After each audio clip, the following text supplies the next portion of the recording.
이처럼 백신 접종이 점차 속도를 낼 것으로 보이지만 여전히 우려되는 것은 접종 속도가 일상 곳곳에서 발생하는 연쇄 감염의 속도를 따라잡지 못할 가능성입니다. 어젯밤 9시까지 새롭게 확진 판정을 받은 사람도 599명으로 전날 같은 시간대와 비교하면 122명이나 늘었습니다. 이에 따라 오늘 0시 기준 신규 감염자 수는 다시 600명대 중후반까지 증가할 것으로 예상됩니다. 결국 일상 감염과 해외발 변이 바이러스의 전파를 차단하는 것이 시급한데 강원도 원주시에서는 노래주점에서 시작된 연쇄 감염이 심상치 않습니다. 결국 원주시는 오늘 0시부터 사회적 거리 두기 단계를 다시 2단계로 올렸습니다. 노래주점에 들른 뒤 확진 판정을 받은 공무원 3명은 징계하기로 했습니다. 조승현 기자가 보도합니다. 유흥업소가 밀집해 있는 원주시 단계동입니다. 지난 10일 40대 남성이 이 동네 노래주점에 갔습니다. 닷새 뒤 코로나19 의심 증상을 보였고 이튿날 확진 판정을 받았습니다.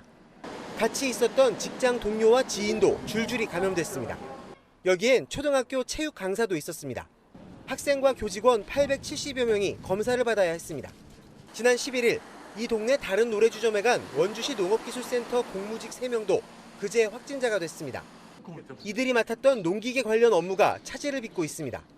마을 단위로 방문하는 거는 이제 잠정 중단을 좀 할 계획을 하고 있습니다.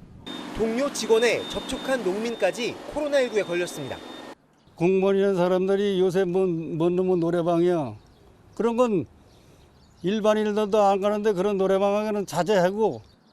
확진된 노래주점 이용자들은 여성 도우미를 불렀습니다. 도우미들을 검사해보니 사흘 만에 확진자 9명이 나왔습니다.